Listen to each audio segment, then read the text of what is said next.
All right, so day 27. I didn't get time to watch a movie. I just watched Chucky, season 4, episode 2, Death in Denial, which is a totally drastic different episode than the last episodes of Chucky, season 2 and season 1. This, like the last episode, is really set upon just one set of characters. The last episode was set with Jake, Lexi, Devin, and Nadine in the Catholic school, and in this episode, it's just about Tiffany, Nika, Glenn and Glinda, and all of Jennifer Tilly's friends, and it is a murder mystery. And I was really glad to see this episode. So it starts out with this Chucky intro outside of the show, kind of like how Chucky did at the end of the season 1. But in this version, Chucky is kind of saying that he's there, but he's not there because it's not about him in this episode because he's not in this. And I like that he is with the Bell doll, and the Bell doll says nothing, and he's like, "I bet you're wondering what that Bell doll is doing. Why are you not like? Why are you guys are still wondering about that Bell doll, aren't you?" Which I thought was funny that he referenced that people are wanting to know what this Bell doll is doing. The Bell doll is the obvious Tiffany doll before she becomes Tiffany looking in Bride of Chucky. Now, it's great to see Glenn and Glinda in here. I was really glad to see that they're back because these are characters that, for the longest time, were not, according to the studio, were not allowed to be in this stuff because it was so different with these characters. And there was not great reception with them, with the Glenn character, the doll. And of course, Glenn and Glinda are human, non-binary characters. Um, and I liked seeing that these teenagers are really interesting. I did dig them. I like the fact that they're not really that bad. Like Glinda is not at the end of Seed of Chucky. Glinda looked like she'd be this, like Chucky, like this serial killer. And Glenn was, of course, the good one. But in this one, for the most part, you see them just as normal teenagers. But Glinda is having these thoughts that, like she has a dream that she killed someone, which was Joan from Seed of Chucky. Whenever she lit Joan on fire, and I like seeing that, and I like that these characters we haven't seen for so long, and we don't know much about in their current frame of the timeline. But I think that they're interesting, and I was surprised. Now this episode again is a surprise party for Jennifer Tilly, with all her friends, Gina Gershon, and all these other people I don't know the names of.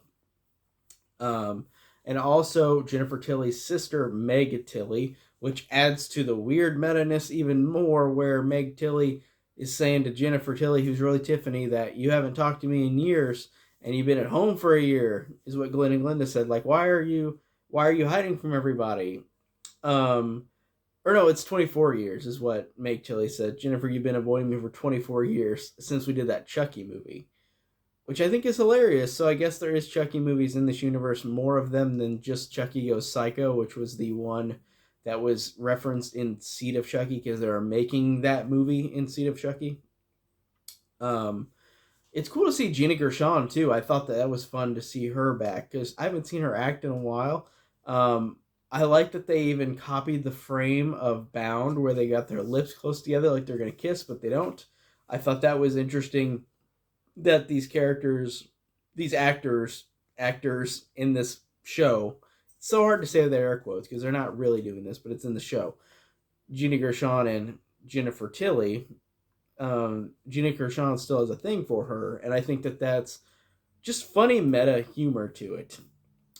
And I was surprised that this one has kind of a reveal to it that Glinda might be in on realizing that Chucky is like Chucky and Nika are one, and I like that Glinda kind of is the one that is becoming like how you anticipated she would be in Seed of Chucky, like this conniving character. And Glenn, of course, is the good one. Glenn is, of course, the one that uh, finds Nika and tries to take Nika and have her escape. And basically, the last half of the episode is just the escape plan of them trying to get out of there, which I think is great.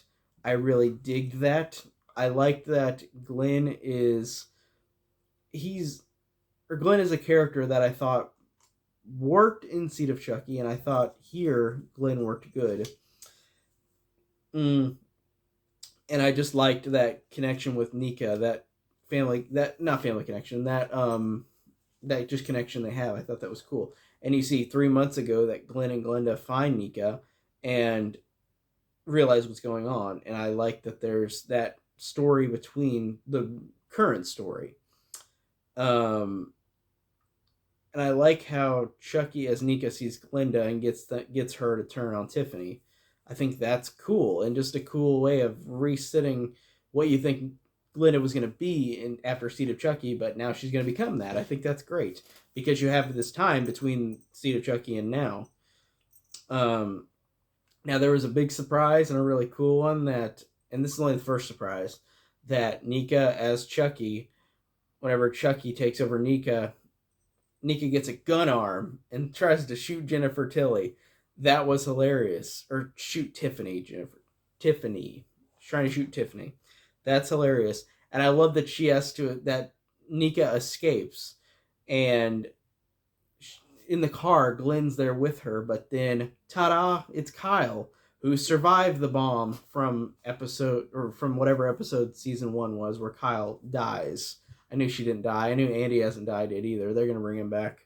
And also, that makes me kind of second guess that whole scene in whatever episode that was in season 1 where the bomb blows up Kyle, because I think that means that Glenn is the one that saves Kyle, but Glenda was the one who made it. And I think even in that episode, Tiffany says, "My darling Glenda made this," so it's not like Glenn made it. So I think that's great. Seeing Kyle again and seeing Glenn and seeing them work together, and that introduction between Kyle and Nika knowing each other for the first time, I think is great. I can't wait to see them blossom with their friendship. I think that's cool, or their connection. But also you end it with Chucky telling you who did the killing, and Gina Gershon kills Joe, which I thought was funny.